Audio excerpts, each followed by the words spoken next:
Mais ce que vous pouvez nous dire de façon catégorique, c'est que le client en a eu pour son argent. Convaincu.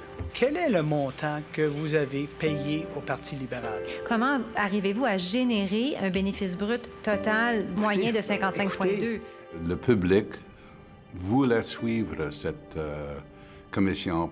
Ils ont eu le sens que, pour une fois, la vérité sorte. Avant d'avoir votre client dans mes pattes, j'ai jamais fait de fausses factures. Vous êtes sûr que c'est pas une contribution déguisée au PLC? Absolument pas. Je m'appelle John Gomery. J'ai présidé la commission d'enquête qui porte mon nom sur le scandale des commandites. J'écoute Radio-Canada depuis ma tendre enfance. Quand le film est triste, ça me fait pleurer. Je faisais la chanson Quand le film est triste. C'était en 1963. C'était ma première apparition à Radio-Canada. J'étais très fière de ça et ça nous donnait un peu des lettres de noblesse d'avoir quelque chose à Radio-Canada. Je m'appelle Michel Richard, je suis née à Sherbrooke et j'écoute Radio-Canada depuis toujours. Voilà. Monsieur le commissaire, excusez-moi. Monsieur le commissaire, excusez-moi. Non, je ne vous excuse pas, Monsieur Morcel. D'accord. Vous êtes ici pour répondre aux questions le plus poliment. Pouvez-vous l'expliquer au lieu de me référer à des chiffres à profusion et m'expliquer le source de vos... J'ai été impressionné par le fait que le public voulait suivre cette commission, de voir comment c'était important pour Radio-Canada le fait qu'un événement purement administratif qui n'était pas là pour amuser, de voir comment quelque chose de ce genre peut être populaire. On a aussi avec nous Michel Richard qu'on accueille immédiatement. Hein? Michel Richard! Oui! À Radio-Canada, tout le monde travaillait ensemble. On répétait ensemble sur les mêmes plateaux. Et il y en avait des répétitions, il y en avait beaucoup. Il y avait même des pianistes répétiteurs qui ne faisaient que les répétitions premières des spectacles. Et il y avait les monteurs, les régisseurs, il y avait ceux qui s'occupaient des décors. Et Radio-Canada nous a toujours donné les moyens nécessaires à tous les niveaux pour pouvoir se préparer, pour pouvoir répéter, ce que le privé ne nous permettait pas.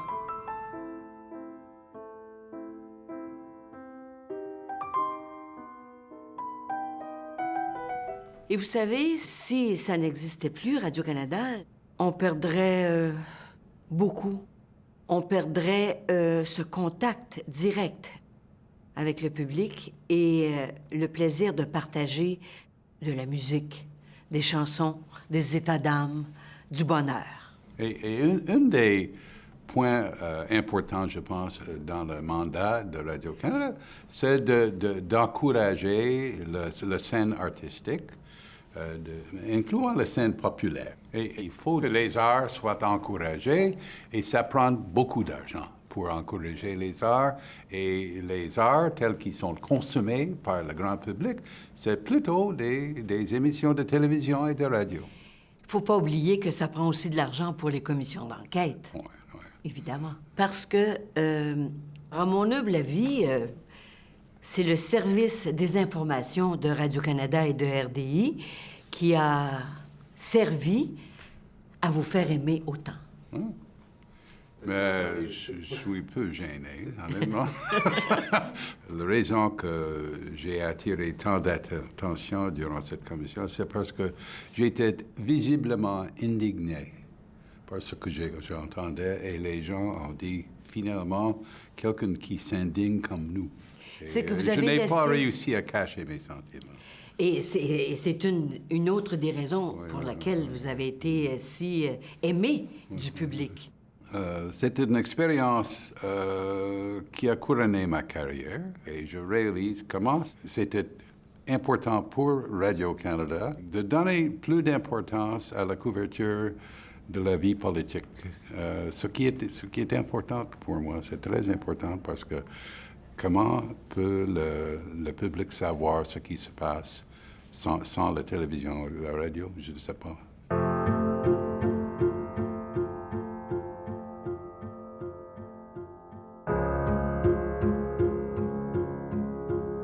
j'ai été lancée à Radio-Canada à l'âge de 14 ans. Et je me rends compte que Radio-Canada, c'est une plateforme extraordinaire pour toutes les nouvelles générations et qui continueront, à travers le temps, de vivre par Radio-Canada. Tout pays moderne, industrialisé, a besoin d'un diffuseur d'informations indépendant du gouvernement. C'est très important et c'est un joyau de Canada que nous avons toujours eu, cette voix indépendante sur nos ondes. Voilà. Ça, c'est la fin de sermon. Nous ne sommes pas d'accord sur tout, mais sur une chose, nous sommes tous amis de Radio-Canada.